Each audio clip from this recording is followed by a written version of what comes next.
ডলারগুলা ভাই আপনারা কেউ দয়া করে কেউ হুন্ডিতে পাঠাবেন না। হুন্ডিতে পাঠাইলে কি হয় জানেন? হুন্ডিতে ডলারগুলা আপনার যখন বাংলাদেশে আসে তখন ওই যে বাংলাদেশেতে যে সুদখোর ঘুষখোর হারামির টাকা কামাই করে হারামিগুলা এই ডলারগুলা কিনে নেয় 20 টাকা দিয়ে। আসসালামু আলাইকুম, কেমন আছেন আপনারা? এই যে দেখছেন গাড়িগুলা কি দিয়ে আসে জানেন? গাড়িগুলা টাকা দিয়ে আসে, টাকা দিয়ে আসে না, না এই বাংলাদেশি এই টেহা দিয়ে আসে না। কি দিয়ে আসে জানেন? ডলার দিয়ে। ডলার কই পাই জানেন?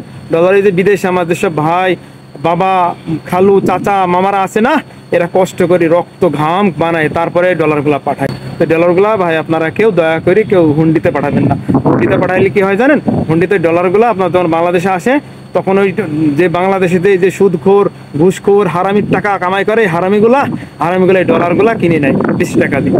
1 টাকা ধরেন বাংলাদেশ সরকার মনে করেন $1 115 টাকা 110 টাকা দেয়। তো ওরা কি করে $1 130 টাকা দেয়। তো 130 টাকা দিয়ে আমরা দিয়ে দিই। ওরা তারপর ডলারটা কি করে জানেন? ওরা কি দেশে রাখে, দেশের কাজে ব্যবহার করে? না না, ওরা দেশে না, কানাডার বেগম পাড়ায় যেয়ে বাড়ি কেনে, বুঝছেন? বাড়ি বাংলার টেহাদি কেনে না, টেহাদি কি দি কেনে? ওই আমেরিকান ডলার দি। ডলারটা এমনি আসে আমাদের মা বোনরা যে গার্মেন্টসে চাকরি করে, যে গার্মেন্টসে কষ্ট করে জামা কাপড়গুলো বানায় না, এগুলো বিক্রি করে, এগুলো কিন্তু টাকা পায় না, এগুলো ডলার পায়। এই ডলারে কি করে জানেন দেশের সরকার? এই যে পিছনে এই গাড়িগুলো কিনে নিয়ে আসে, এই গাড়িগুলো দিয়ে বেশিরভাগ কি করে জানেন? রাস্তার কাজে ব্যবহার করে, নতুন নতুন রাস্তা বানায়, পুরাতন রাস্তা রিপেয়ার করে। রাস্তা যদি ভালো থাকে আমরা যথাসময়ে গন্তব্যস্থানে পৌঁছাইতে পারি, বুঝছেন? ওই যে ওই পিছনের ওটা দেখছেন, ওটার নাম গ্রেডার। ওটা দিয়ে কি করে জানেন? রাস্তা সমান করে। আর এগুলো দিয়ে কি করে জানেন? এই যে টায়ার রোলারগুলো দেখছেন, এগুলো পিচটা ডলে ফিনিশিং করে। আর যেটা ওই যে লোহার রোলারটা দেখছেন, লোহার চাকা, ওটা হলো রাস্তা সমান করার, লেভেলটা রাস্তা শক্ত করার জন্য, ভাইব্রেশন করার জন্য ওটা ডলা দেয়।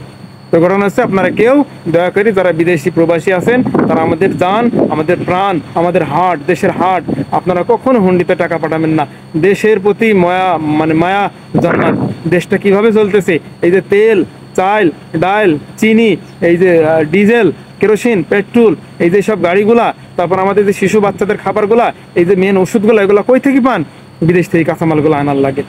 বিদেশ থেকে কি টেহা নেয়? টেহা বাংলার টেহা নেয় না, টেহা নেয় না, এটা ডলার নেই, ডলার। তো আমরা আপনারা দেশকে ভালোবাসেন, দেশের জন্য এত কষ্ট করছেন, আবার দেশেই ফিরে আসবেন, তো হুন্ডিতে কেউ টাকা পাঠাবেন না। আর দেশের যেসব ভাইগুলা সামান্য 2-4 টাকা 10 টাকা লাভের কারণে আপনারা যে এই যে চোর বাটপাতদের কাছে যে ডলারগুলো ভাঙায় এই যে 130 টাকা 40 টাকা পান, আপনারা বলেও দিয়েন না। আপনার বাচ্চাদেরকেই আপনারা লস করাচ্ছে। কারণ এই যদি ডলার আমাদের পর্যাপ্ত পরিমাণে থাকে, সরকার ইচ্ছা মতো যে কোনো দেশ থেকে নগদ ডলারে এই যে মাল মেটেরিয়ালসগুলো নিয়ে আসতে পারবে, তাহলে আমাদের দামও কম হবে, বুঝছেন?